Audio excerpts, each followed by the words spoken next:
I'm Caleb Garcia. I am a junior at Eagle Pass High School.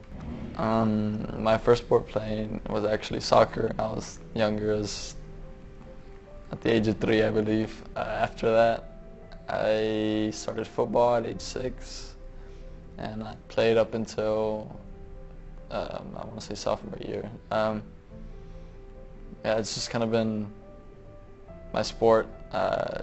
Younger ages, of course. In elementary, I played basketball and baseball. I was trying to be an athlete. Junior high, just football, basketball, and then high school, I just mainly focused on football and track because I guess I had better talent in both of them. At a young age, I guess I saw people on TV, but it was really my grandpa and my dad who kind of gave me the initiative. And even if it was a sport I didn't like, they would tell me, go to tryouts, try it out. It's just funny, right? Even if you don't like it, just go a couple days, and if you don't like it, then you can stop. And it seemed like I would go when I would. To me, myself, I was stubborn, so I wouldn't like it. But he would say, well, you know what, you did good today, go tomorrow, and we'll see what happens. And eventually, I just got to the point that I would go, and I would end up liking it, and that's when I just kind of got hooked on sports. I guess I always wore it because it was my grandpa's number, it was my dad's number, and then my uncle's number. And I'm sure it goes further on than that, further down the bloodline. But I guess to me, it was just representing my family, and I guess keeping tradition alive. It was a sacred number. It is a sacred number to me and my family. I'm sure my little cousins are going to wear 44, and their kids after that, my kids are going to wear 44. It just means a lot to us. I was stubborn, and I guess I just never really believed that it would be an injury. And I denied it for a very long time. I just figured it's muscular, it's nothing I can't handle, and I feel like the need for me to be in the position I was, and that we didn't have anybody else to fill that position, I think that kind of drove me to stick it out and unknowingly, play with the fractured vertebrae. Well, there's a couple days leading up to that where it seemed like I woke up and I couldn't even get out of bed, and I was living with Angel at the time, and he actually helped me out of bed one day. Actually, both days before that. And I just remember the couple days leading up to it, it was so, I felt like I couldn't do anything. And even in practice, I would try to, take a couple ibuprofen and play through the pain. But it just got to the point that on game day, I remember we were on the bus ride over, and I went down to sleep, and I just felt this pain keep going, through my legs, and my back was just hurting. I didn't want to move. I was almost in tears. And I guess it was newer pain, but in my head I kind of told myself that, it's nothing new. It happens, like this is a daily thing. It's just my back muscles are tight. And so we got off the bus, we go to the locker room, and we just we changed. And we go out in the field to walk the field, do our pregame, and just have, our time to adjust. And I just remember my back was hurting to the point that I didn't even want to go outside. So I was trying to stretch it out and, try to warm it up. And we're out throwing the ball, and I couldn't get over it. I was like, this is something new, but I neglected it because I'm stubborn. And then we went inside, and I went to stretch my legs. I was almost doubled over, bent over, trying to stretch my legs, and I heard a pop, and couldn't move, I guess. I don't know if I was more shocked than anything, but I remember I fell sideways on a bench, and Doc was walking by, and I told him, like, Doc, something happened. I don't know. And he tried to get me up and walk me to the training room to the back. And this was 5 minutes till game time. And so, you know, the thought of me playing, I was ready to play mentally, but physically I obviously wasn't. And I remember laying on the table, and he asked me what happened, and I just told him it popped. I can't move, I can't walk. And he told me, well, strip down to your underwear. It was just, I don't know. To me, it was awkward. But it was because he had me lay down on the table, and what he thought it was my hips were misaligned, I guess. Usually they were. There was a couple instances before where we had to realign them. So we tried that, and I remember I was on my back and I was sweating. I was almost in tears from the pain, and he was trying to fix it. And the way he would realign my hips was he would take one of my legs and he would just yank it, try to jerk it back into place, I'm guessing. And he did that with a different method. And I just remember hearing another pop, and it turned over. And that was the point that I guess I realized that now I can't play this game because I can barely walk, and the pain itself, just, I didn't want to move my legs. I couldn't walk at all. And I remember I turned over, and I heard this voice, you know, this familiar voice come in the room, and it's my coach. It's Coach Reese, and that guy's like he's a dad to me. And he asked me, he goes, "Are you okay?" And I looked at him and I was like, I'm good, Coach. Like, I'll be out there. Knowing that I wouldn't. And so he looked at me and he says, "I don't want you getting hurt." And I said, "I'll be good, Coach." And Doc just looked at him and shook his head. And so Coach Reese said, you know, just get better. And he walked out. And at this point, I was in tears from the pain mostly, but also from the fact that I wasn't going to play this game. And I guess I just kind of laid there, and Doc had called in a pediatrician or whatever he was, a chiropractor. I honestly don't know, I don't remember. And he said, you know, I think you really injured yourself to the point that I don't want you even walking by yourself. If you can stand, that's fine. But tomorrow morning, I don't want you going back on the bus. I want you to go see the doctor. And so, at this point, I just accepted that I want to play this game. I wanted to play, but I couldn't, because I put in my head that it was some minor injury. I remember I texted my parents, and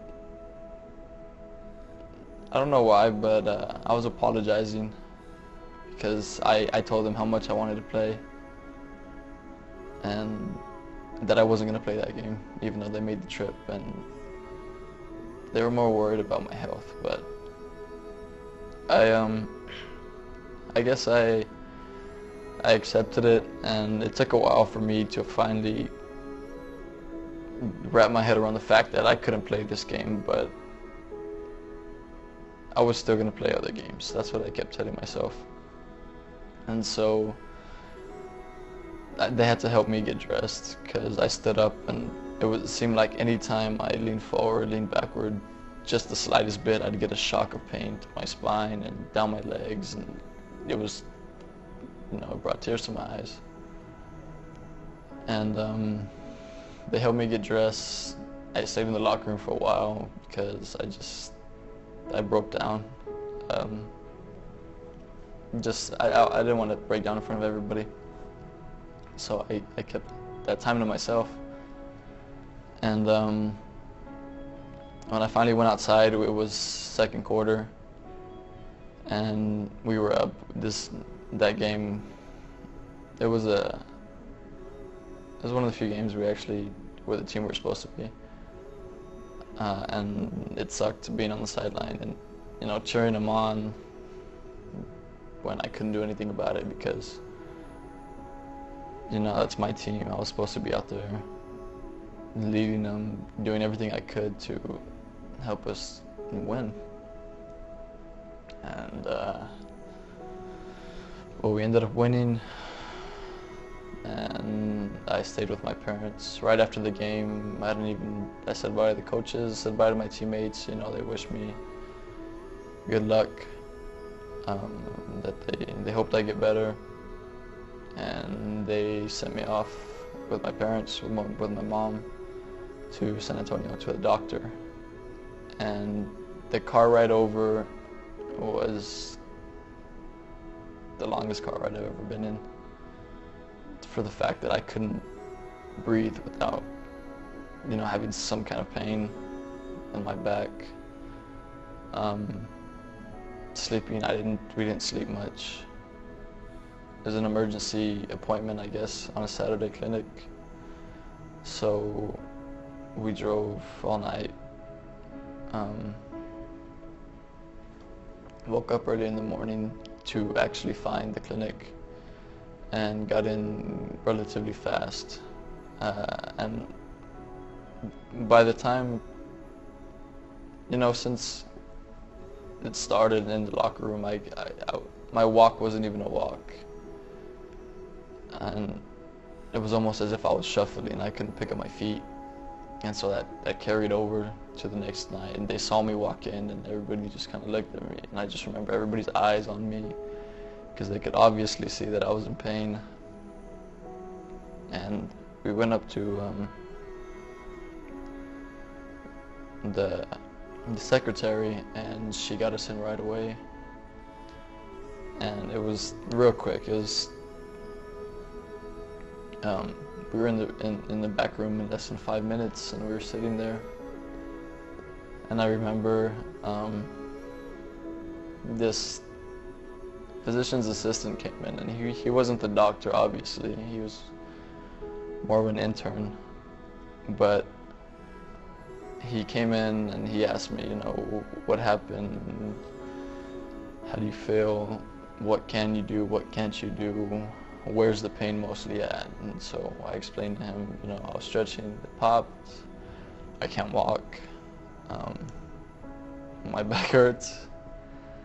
And he kind of gave me hope, and he said, well, usually this stuff is just at an extreme, like a pulled muscle, a torn muscle. It's something, and he gave me examples that were less severe than actually what it was. And it got to the point that I started believing, I'm going to play, I'm going to be fine, I'm going to play next game. And the doctor came in and he asked me, what happened. So I explained everything again to him. And he went to test functions in my legs, and they were having trouble responding, I'm guessing. He would tap them and they wouldn't react the way he wanted them. So he asked me for x-rays, and the x-ray room is just a hall down. But it took me 2-3 minutes to get there, just because I couldn't walk, and they had to help me to the x-ray room. I couldn't lay down in the positions I needed to get an x-ray. They had to flip me over.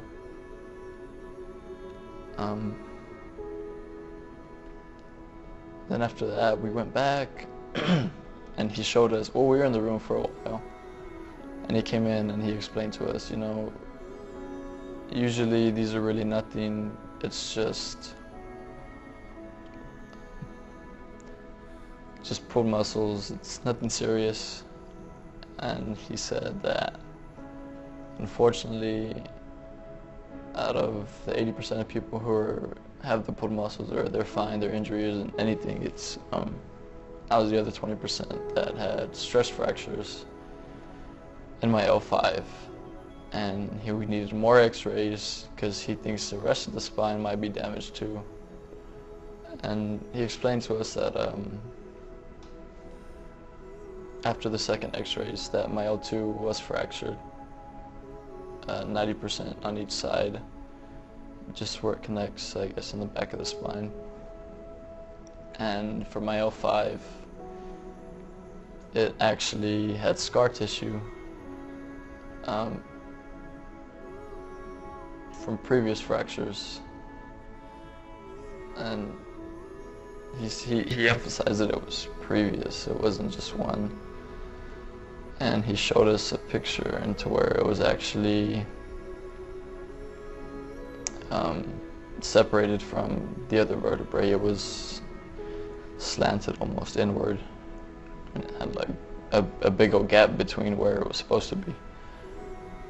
And so there he diagnosed that my fractures were actually the cause of the pain in my back and my spine, but he asked us for an MRI. So we went downstairs, got an MRI, and waited a couple hours. I think I didn't even want to eat. I just remember sitting there thinking, what am I gonna do? And we get back to the room, and the doctor explains to us, you know, this is what I see, this is everything that's happened.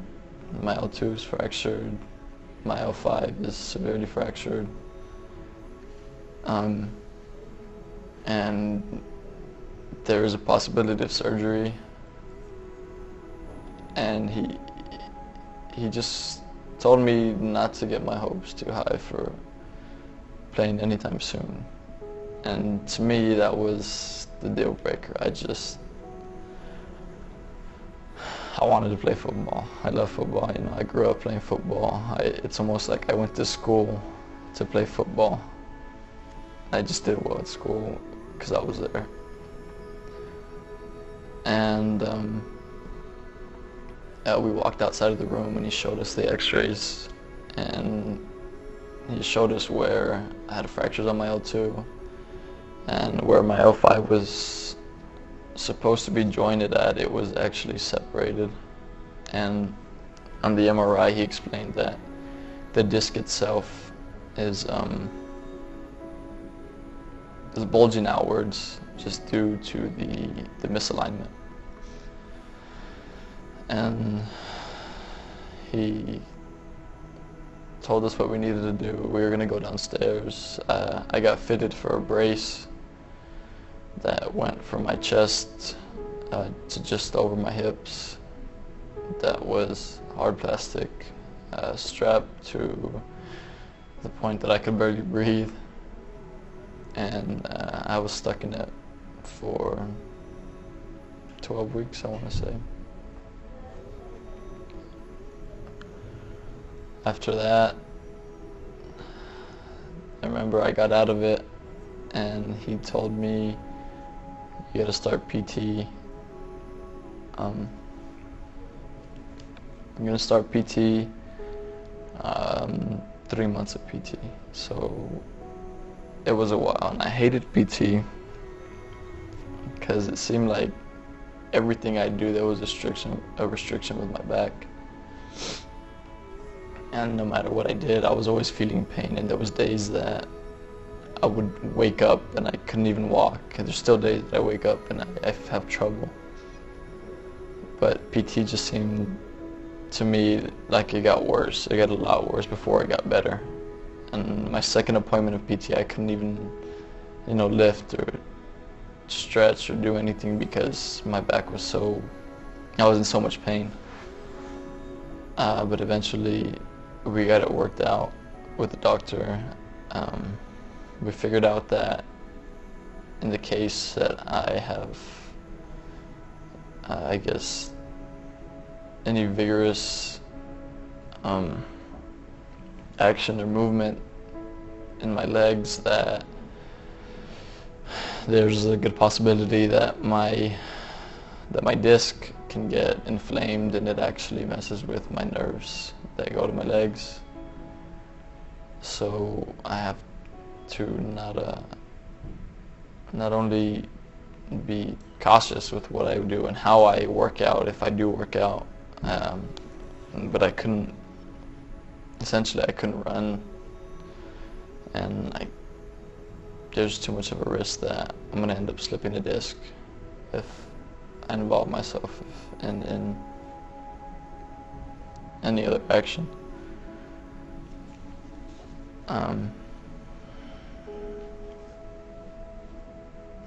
I remember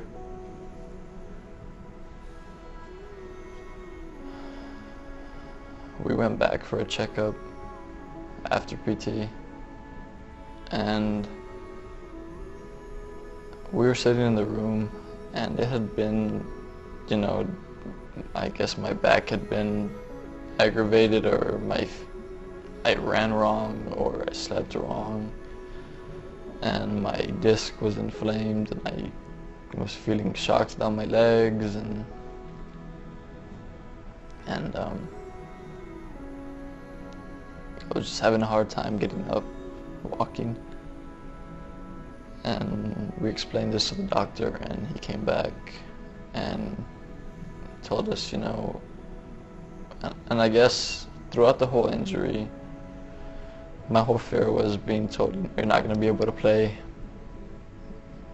You're not going to be able to be the person I grew up being, I guess, being an athlete. And he came in and he told me just to accept the fact that my health is going to be better. My health is more of a priority than high school football. And being an athlete. And so it was hard to accept it, I guess. But eventually you get over it.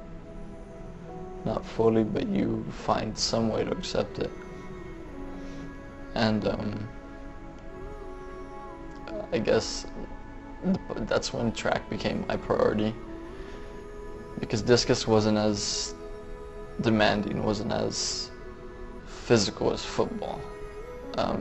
It allowed me to really focus on it, and by the time we had that appointment where he told me that football was mostly out of the option, or it wasn't an option, we asked him if track would be an exclusion, if it's still open, and he said it just depends on how your healing goes in the next month. And so I just did my best at PT. I would do extra in the morning. I'd do the exercises they gave me at home to try to, I guess, get healthier, and I just try to get back to the shape I was in before. And track season rolled around, and I was sitting there in practice, having a coach, freshmen or people who don't know the technique, and I couldn't actually get in the ring and throw. I was just sitting there watching my friends, the people that I've been with since freshman year, watching them throw, and watching them go compete. And it was about halfway, or it hit me right away, but it would upset me that I couldn't do what my friends were doing, that I wanted to do, that I was so limited, and everything I did, I had to keep the thought of my back in the back of my mind.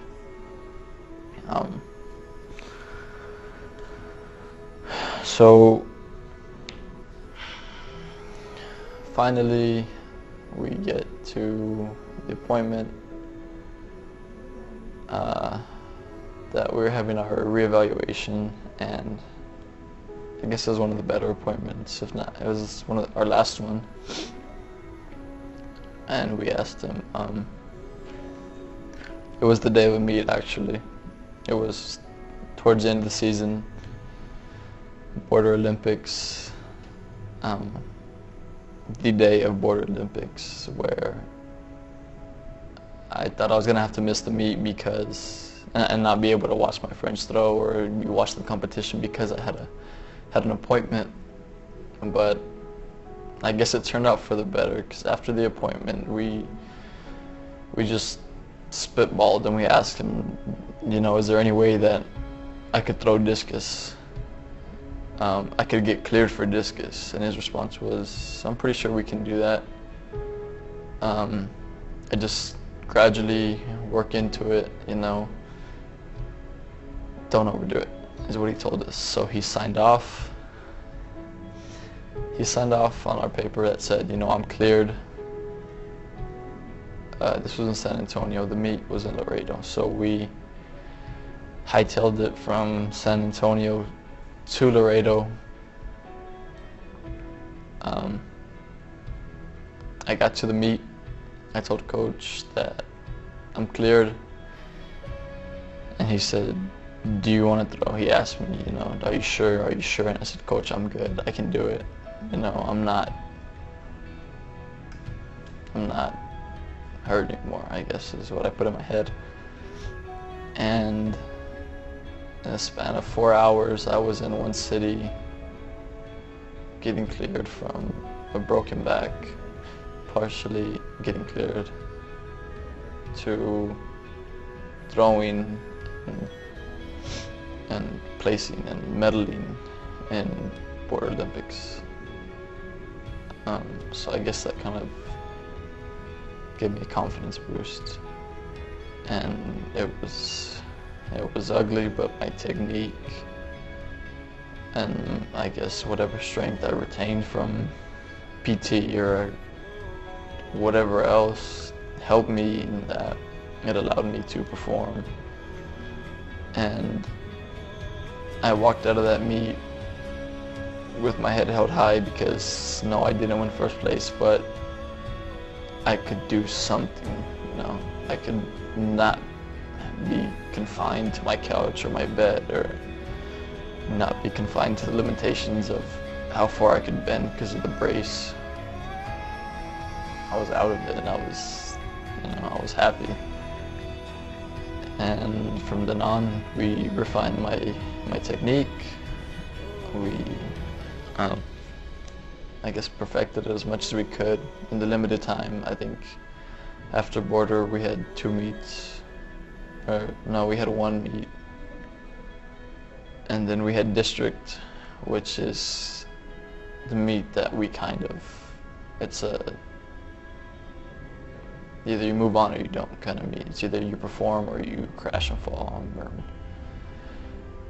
And at District, I ended up winning it. I'm the district champ. So we move on to area, and I end up winning area. New PRs, completely new PRs from my last season, which no injury, I still wasn't hitting the numbers I'm hitting now. We get to regionals, and the 2 weeks leading up to regionals I remember were the hardest because I would get so sore and because I would overdo it in practice, but I was hitting numbers that I had never hit in my life. In practice, I remember the first day back after winning, I hit 160, I want to say 3 or 4 times, and I just skipped the 150, 150 through 159 mark. So we get to regionals, and a couple of days leading up to that, I was hitting 150s, 149s, nothing too I guess eye-opening for me at least. I knew I could hit a 160. I knew that I could do, if I place top 2 at regionals, I can go to state. And Unfortunately, I fell short at regionals, as did everyone else, but I felt I could have done better. So I was upset, but my coach, and my friends, everybody around me, they reminded me that it's not the fact that I missed state by 10 feet. It's the fact that I came back after everything, every hardship that I went through. I guess every obstacle that came into my life. And I overcame them, and I was able to make something, excellent out of something way lesser. And I thank him for that. It means everything.